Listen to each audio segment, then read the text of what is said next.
Bharatiya Janata party के खून में ही न लिखा हुआ है कि देश की जनता के साथ धोखा, देश की जनता के साथ उनको खून को चूसना, देश की जनता के साथ, देश के किसानों के साथ उनको धोखा देकर गुमराह करना। नमस्कार, हमारा नाम रोशन और आप देख रहे हैं वाइड डिस्कवरी न्यूज। अभी हमारी मौजूदगी जो है कांग्रेस कार्यालय में है और बता दें कि मेरे साथ मौजूद है अभी कांग्रेस सेवा दल से प्रदेश सचिव करण यादव जी। अभी इनसे बात करने की कोशिश करेंगे कि देश में जो है महिला आरक्षण बिल को लेकर के जो है कोई बहुत सारे वाहवाही लौट रहे हैं, तो बहुत सारे कुछ वायरल वीडियो आ रहे हैं जो कह रहे हैं कि मतलब ये जो बिल पास हुआ है वो चुनावी जुमला है। इन्हीं से जानने की कोशिश करेंगे कि सबसे पहले क्या है बिल, जो महिला बिल आरक्षण जो पास हुआ है संसद में, वो भी नए संसद भवन में, तो इस पर क्या आपकी राय है? देखिए, जो महिला आरक्षण बिल पास हुआ है इसका सभी को स्वागत करना चाहिए। आज जो भारत इतना पीछे है इसका सबसे बड़ा कारण है महिलाओं और पुरुषों को एक तरीके से मान्यता नहीं दी जाती है।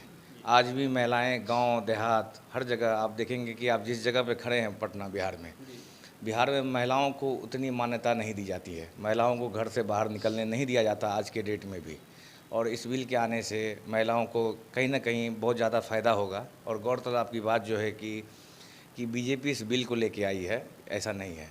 1991 में जब राजीव गांधी जी सबसे पहले नींव रखे थे इस बिल का, और ये बिल मात्र 7 वोटों से गिर गया था। और यही संघी लोग आज जो बता रहे हैं कि वाहवाही लूट रहे हैं कि ये बिल मैं लेके आया हूँ, यही आप निकाल लीजिए स्टैट्स गूगल पे कि किन लोगों ने इस बिल के विपक्ष में वोट किया था। क्या वो कांग्रेस पार्टी थी? हमारी नेत्री सोनिया गांधी जी ने सांसद भवन में बोला कि हमारे पति स्वर्गीय राजीव गांधी जी ने महिलाओं का नींव रखा और इस बिल को पारित नहीं होने दिया मात्र 7 वोटों से। फिर एच.डी. देवगौड़ा जी प्रधानमंत्री बने, फिर बिल आया, फिर इन्हीं संघियों ने जितने आरएसएस के लोग हैं जो आज सांसद बने फिर रहे हैं, विधायक बने फिर रहे हैं, इन्होंने ही वोट देने का काम नहीं किया था। और आज ये महिला बिल पे वाहवाही लूट रहे हैं। क्या उस समय याद नहीं इन लोगों को कि उस समय में इन लोगों ने बिल को क्यों नहीं सपोर्ट किया था? क्या उस समय इन लोगों की विचारधारा अलग थी? क्या उस समय ये मनुवादी नहीं थे? और आज ये कह रहे हैं कि हम पूरी महिलाओं का सम्मान करते हैं, बेटी बचाओ और बेटी पढ़ाओ का नारा लगाते हैं। मोदी जी से मैं कहना चाहता हूँ आपके चैनल के माध्यम से, अगर 20 बार ये बेटी बचाओ बेटी पढ़ाओ प्रॉम्प्टर छोड़ के अगर बोल पाएँ तो नहीं बोल पाएंगे। आपने भी न्यूज़, टीवी, सोशल मीडिया के माध्यम से भी बोला, देखा होगा, बेटी पढ़ाओ ये खुद बोले हैं, ये हम लोग नहीं बोल रहे हैं। तो इन लोगों का ये बिल ये इन लोगों का नहीं है, पूरे देश का बिल है। और आज से ये बिल पारित नहीं हो रहा है, बहुत दिनों से हो रहा है। एक मिनट, मेरे साथ युवा प्रवक्ता भी हैं करीम जी, एक बात बता दीजिए। आप जैसे करण जी हमको बता रहे थे कि कांग्रेस की लाया हुआ बिल है, पास भले संसद में मोदी का, हाँ प्रधानमंत्री जब मोदी हैं उनके द्वारा जो पास, चलो ठीक है मान लेता हूँ, तो यह क्या समझा जाए? उस समय क्यों नहीं हुआ? पत्रकार महोदय, ये हमने आपके न्यूज चैनल के माध्यम से पहले कह दिया कि आगामी 5 राज्यों के विधानसभा चुनाव को देखकर और आगामी लोकसभा चुनाव को देखकर ये इस तरह का देश की महिलाओं को वैसे गुमराह किया जा रहा है, चुनावी माहौल देखकर निश्चित रूप से वो देश की महिलाओं को वैसे ठगा किया जा रहा है जैसे प्रधानमंत्री 2014 और 19 के लोकसभा चुनाव में 2 करोड़ युवाओं को नौकरी देने का वादा और 15-15 लाख रुपया देने का वादा था। तो यह सब सिर्फ जुमला है। तो अमित शाह तो उसको जवाब दे ही देते हैं ना कि यह सब जुमला है। तो हम भी उसको कह देते हैं कि यह जो आप महिलाओं को ठगी कर रहे हैं आरक्षण के नाम पे, उसको बदनाम कर रहे हैं और आपको माफ़ नहीं करेगी देश की महिला और देश की जनता। एक तरफ महिला ठगी के शिकार फिर होंगे। देखिए, 9 मार्च 2010 को कांग्रेस के द्वारा जब लोकसभा में यह बिल लागू किया गया तो उस समय भारतीय जनता पार्टी के लोग राज्यसभा में क्यों नहीं उसका समर्थन किया?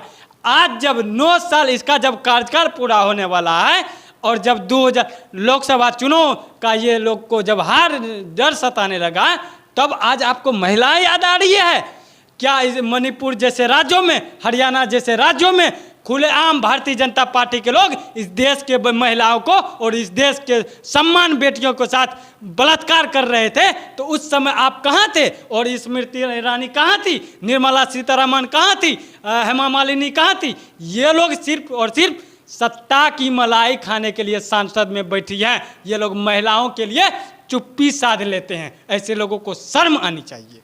सीएम नीतीश जी अभी बोल भी रहे थे कि हम बिल का समर्थन करते हैं, ठीक है, लेकिन जो SC ST के जो लोग हैं उनके पक्ष में अगर होता तो ज़्यादा फायदेमंद होता। आपकी क्या राय है? देखिए, जो बीजेपी का विचारधारा है और आज तक बीजेपी जब पार्टी का एजेंडा, जो बीजेपी पार्टी गठन हुई थी उस समय से अभी तक एक भी आरक्षण OBC और SC ST को नहीं बढ़ाया गया है।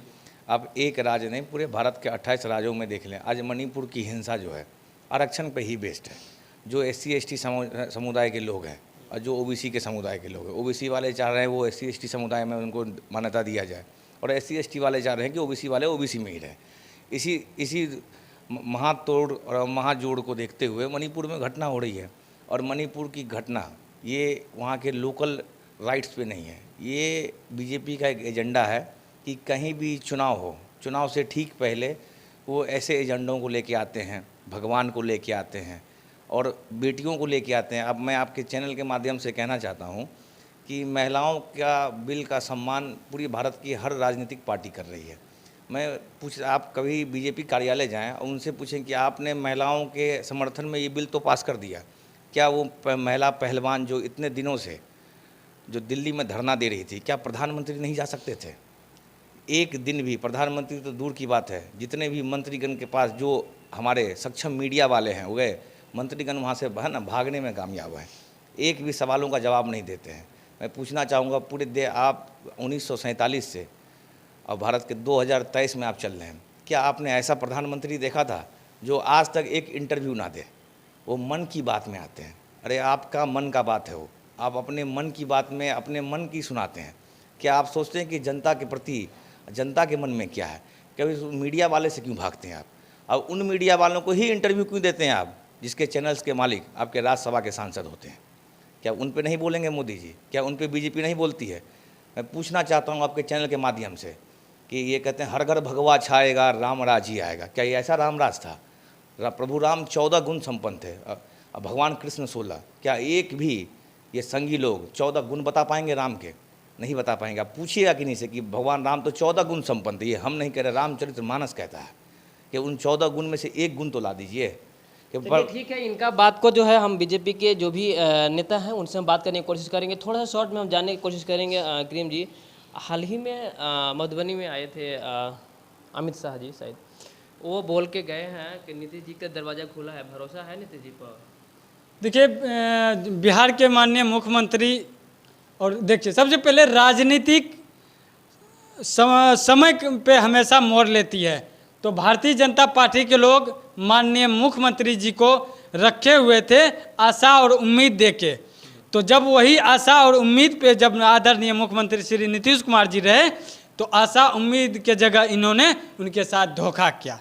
धोखा क्या किया कि इनको कहे थे कि आप हमारे साथ रहिए और आपकी पार्टी आगे बढ़ेगी और आपको प्रधानमंत्री या उपराष्ट्रपति बनाएंगे।